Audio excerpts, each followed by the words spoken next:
After 3 weeks of intense fighting, Russia continues to face significant challenges in dislodging Ukrainian forces from the Kursk region. This slow and subdued response marks the first time a Russian territory has been occupied since World War II, highlighting the complexities of the current conflict. So why is Russia struggling to stop Ukraine's incursion in the Kursk region? We explain. The situation in Kursk underscores two main issues: Russian manpower and shifting priorities. With the majority of its military engaged in ongoing offensives inside Ukraine, the Kremlin appears to lack the necessary reserves to effectively drive out Ukrainian troops from Kursk. This shortage of resources has led to a protracted struggle, with the Russian response falling short of what might be expected for an invasion of its own territory. Russian President Vladimir Putin has not shown signs of considering the Kursk incursion as a critical threat that warrants significant changes in his military strategy. Instead, he continues to prioritize the eastern region of Donbas, where Russian forces are heavily concentrated. The focus on Donbas reflects Kremlin's strategic goal of securing this area, which remains a key target for Russian offensives. Following the full-scale invasion of Ukraine in 2022, Putin took the controversial step of illegally annexing 4 Ukrainian regions: Donetsk, Luhansk, Zaporizhia and Kherson, declaring them part of the Russian territory. The complete capture of these regions remains a top priority for the Kremlin. In June, Putin stipulated that peace talks with Ukraine could only proceed if Kyiv withdrew its forces from the parts of these regions that it still controls, a demand that Ukraine has firmly rejected. As Ukrainian forces launched an incursion into the Kursk region on the 6th of August, Russia has been working to counter this advance without diverting resources from its key offensive operations in the Donbas region.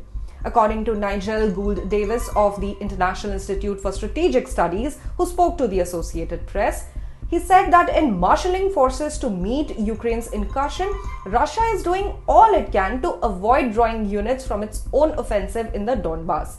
He added that Russia believes it can manage the threat posed by the Kursk offensive while maintaining its primary focus on Donbas. Despite the Ukrainian push into the Kursk, Russian troops have continued their gradual advance around the strategic city of Pakrovsk and other areas in Donetsk.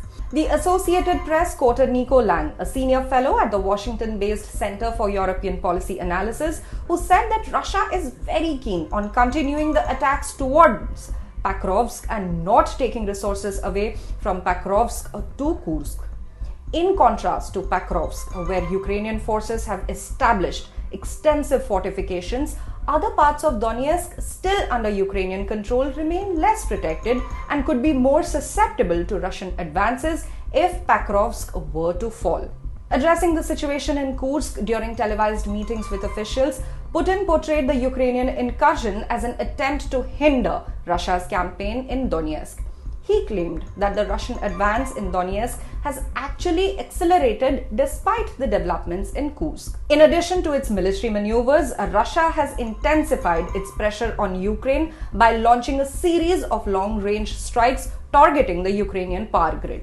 On Monday, a massive attack involving over 200 missiles and drones struck energy facilities, marking one of the most devastating assaults of the war.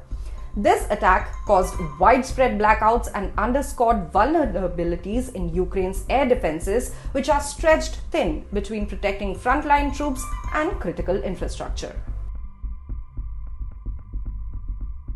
Playing down the incursion. As Ukrainian forces make strategic advances in the Kursk region, Putin has attempted to downplay the significance of this incursion. Rather than mobilizing public sentiment against what could be seen as a threat to the homeland, the Kremlin seems determined to minimize the impact of the Ukrainian offensive. In response to the occupation of Russian territory, the state propaganda machine has shifted focus away from the military setback. Instead, it has emphasized government efforts to assist over 130,000 residents who have been displaced from their homes due to the conflict. This approach aims to redirect public attention from what is seen as a clear military failure. State-controlled media are portraying the attack on Kursk as further evidence of Ukraine's aggressive intentions and reinforcing the narrative that Russia's invasion of Ukraine, which began on the 24th of February 2022, was justified. By framing the Kursk offensive in this manner, the Kremlin seeks to bolster its position and reaffirm its rationale for the ongoing conflict. Stanovaya, an expert on Russian political dynamics, noted that while the Kursk attack could indeed provoke frustration among local residents, it is unlikely to significantly alter the overall sentiment. He observed that while it's certainly a blow to the Kremlin's reputation, it is unlikely to spark a significant rise in social or political discontent among the population. Instead, the incursion might prompt a rallying effect around the Russian government, potentially increasing anti-Ukrainian and anti-Western sentiments among the broader public. Ukraine's chief military officer, General Alexander Syrskyi, has reported that Ukrainian forces now control nearly 1,300 square kilometers or approximately 500 square miles and about 100 settlements in the Kursk region. This claim, however, has not been independently verified yet, and the combat situation in the region remains fluid. Unlike the more static front line seen in Donetsk, the situation in Kursk allows Ukrainian units to move through the region without necessarily establishing a permanent presence in many of the settlements they claim to control. Observers have noted that Russia's ability to respond effectively to this new offensive is hampered by a lack of well-coordinated resources. Until now, the Russian president has avoided deploying conscripts in combat roles to prevent domestic backlash.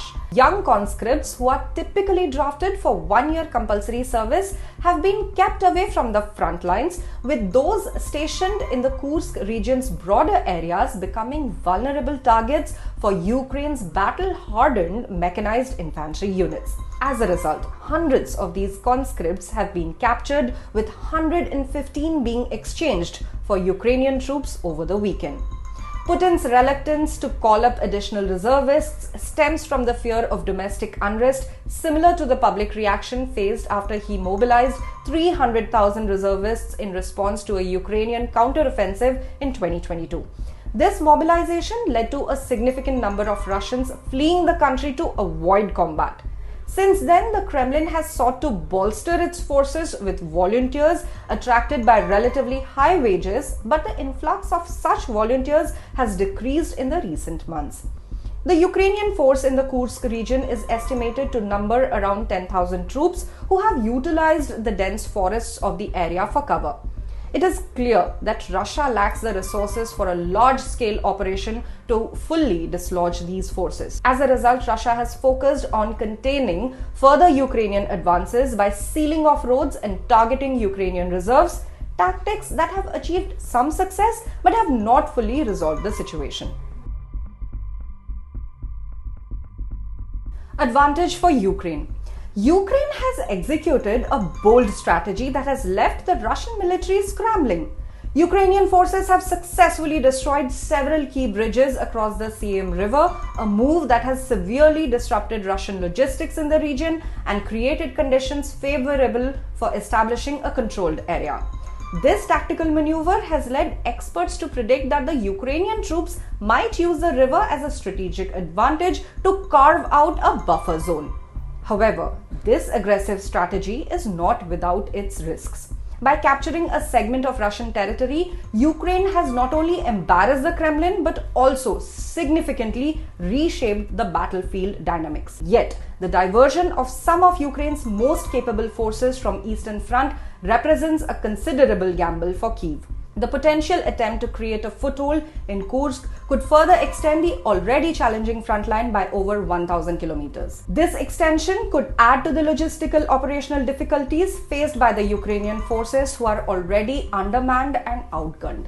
Establishing the defending positions inside Russian territory would present severe logistical challenges, as extended supply lines could become easy targets for Russian counterattacks.